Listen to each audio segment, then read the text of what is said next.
Hoy, hermanos, estamos celebrando el martes de la octava de Pascua. En la primera lectura nos cuenta cómo San Pedro logró convencer a la gente del pecado que habían cometido. Estamos leyendo el libro de los Hechos de los Apóstoles, capítulo 2.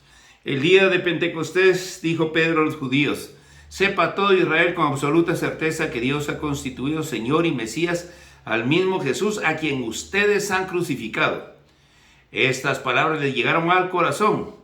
Aquí no estaban los hipócritas fariseos, por supuesto, ni los hipócritas víboras sacerdotes del templo. Aquí estaba el pueblo en general, porque ellos no se convirtieron. Recordemos cómo leíamos en el Evangelio de ayer, cuando los mismos soldados les dijeron a los sumos sacerdotes hipócritas víboras, a los ancianos, a los fariseos, a todos esos hipócritas, les contaron los soldados cómo ellos habían testimoniado la resurrección de Jesús y les dieron dinero para que dijeran que los discípulos habían robado el cuerpo. Así que no piensen que ellos estaban ahí. Aquí estaba la gente común y corriente. Estas palabras les llegaron al corazón y preguntaron a Pedro y a los demás apóstoles: ¿qué tenemos que hacer, hermanos? Y Pedro les contestó: arrepiéntanse y bautícense en el nombre de Jesucristo para el perdón de sus pecados y recibirán el Espíritu Santo. Porque las promesas de Dios valen para ustedes y para sus hijos y también para todos los paganos, o sea, los no judíos, que el Señor Dios nuestro Señor quiera llamar, aunque estén lejos. Con estas y muchas razones los instaba y exhortaba diciéndoles: pónganse a salvo de este mundo corrompido. Los que aceptaron sus palabras se bautizaron y aquel día se les agregaron unas 3,000 personas. Miren qué poder de convencimiento, pero miren el trabajo que hizo el Espíritu Santo aquí, hermanos.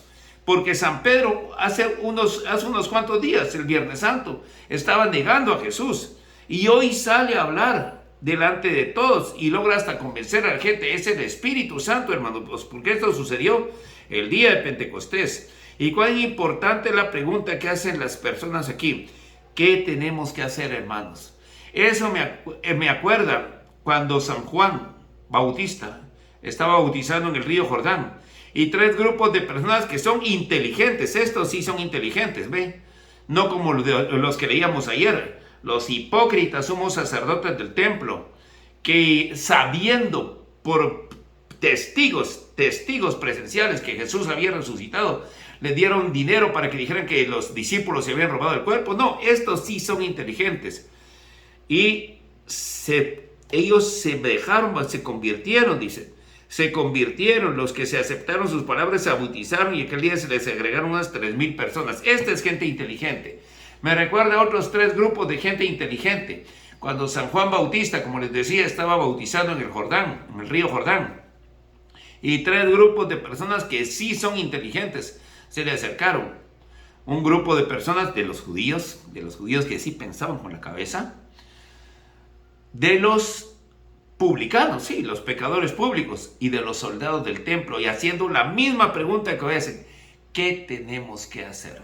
Esa es la pregunta que todos los días, hermanos, al iniciar el día nos debíamos, no, a nosotros, no, a Dios, le debíamos hacer esa pregunta todos los días al iniciar el día: ¿qué tenemos que hacer? ¿Qué quieres que yo haga? Porque recuérdense, estamos en este mundo para servir al Señor.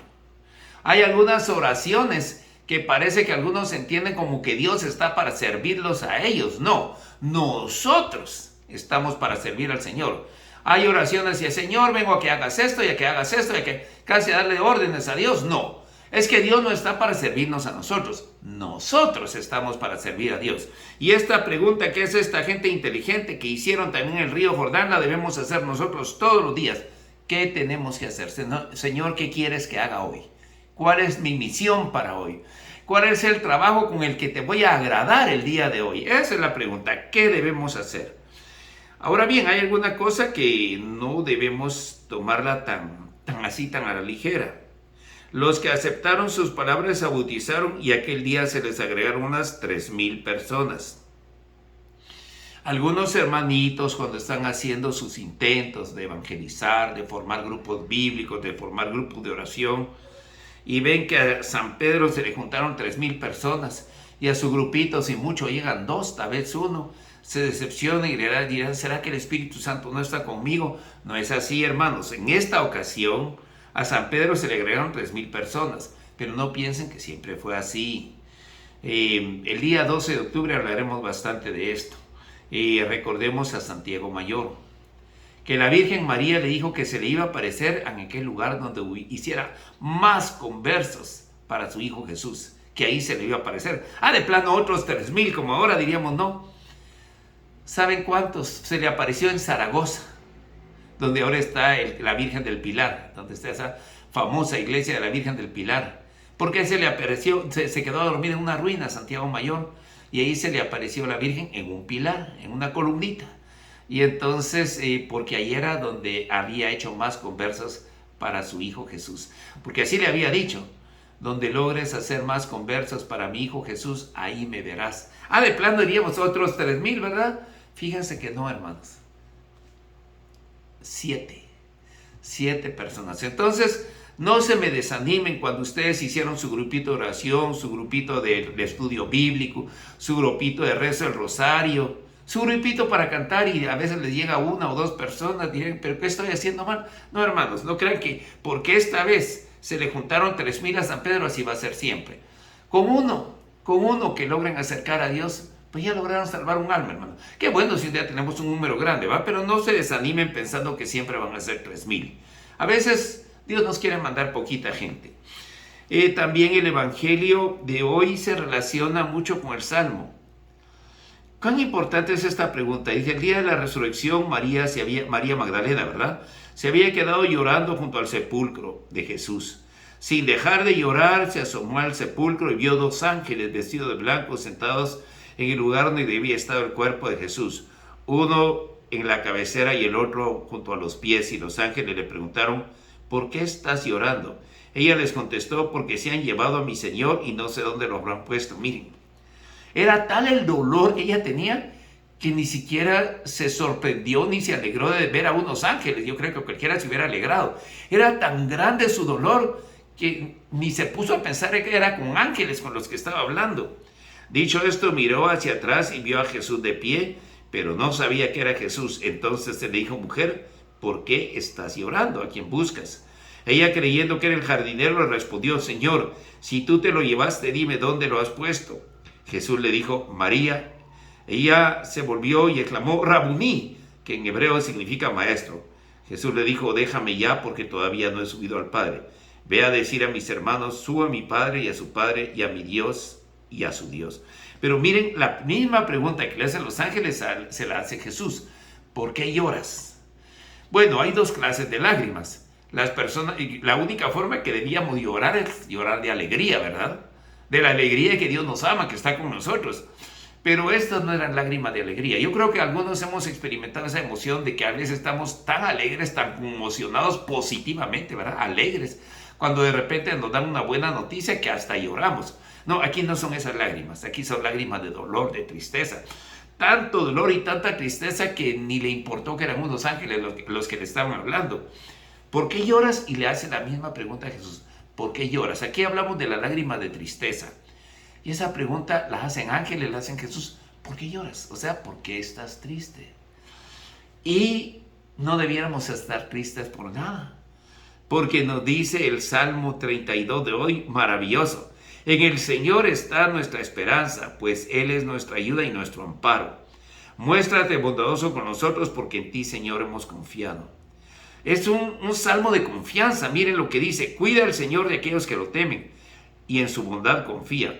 Lo salva de la muerte, y en épocas de hambre le da vida. O sea, no nos dice que no va a haber épocas de hambre, no nos dice que no va a haber dificultades. Claro que las va a haber, porque es que aquí no es el cielo, aquí es la tierra. Es que hay gente que quisiera que aquí ya fuera el cielo de una vez, que no hubiera enfermedad, que no hubiera dolor, que no hubiera tristeza, que no hubieran penas. Hermanos, eso va a ser allá arriba.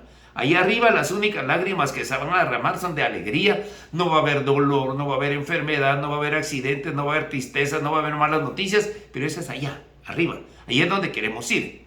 Ahorita todavía estamos aquí en la tierra y aquí no es el cielo.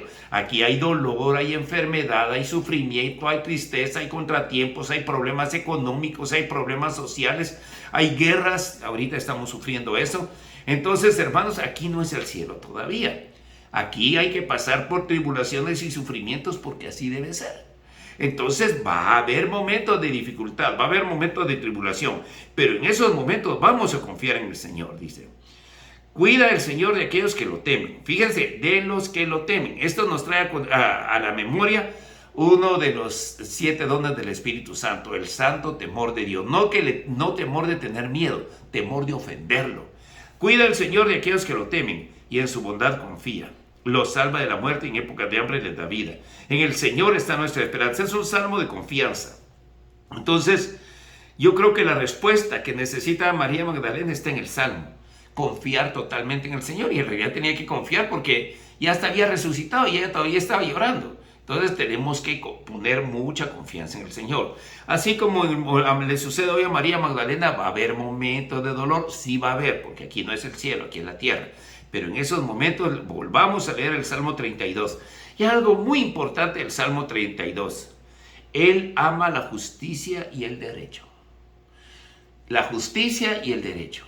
O sea que a Dios le agrada que seamos justos en todo y cumplamos la ley. Claro, cuando la ley está conforme a los mandamientos de Dios, ¿verdad? Pero a Dios le agrada que cumplamos la ley en todo, que cumplamos lo que es justo, lo que es correcto, que hagamos lo que se debe hacer. Entonces, entrar a nuestro trabajo a tiempo, salir no antes, salir en tiempo, trabajar lo mejor posible, estudiar con todo nuestro empeño, cumplir con nuestras tareas, en el hogar, en el vecindario o en el grupo al que pertenezcamos, hacer todo lo que tenemos que hacer, todo lo que las normas y las leyes, siempre y cuando vayan con la voluntad del Señor. Cuando las normas y las leyes nos piden hacer algo, debemos hacerlo, porque fíjense que no solo dice ama la justicia y el derecho. A Dios nuestro Señor le gusta que cumplamos la ley. Yo no sé manejar, pero cuando voy yo de copiloto, me comentan muchos que precisamente aquí en Guatemala no se respetan las leyes de tránsito. Y eso no le agrada a Dios.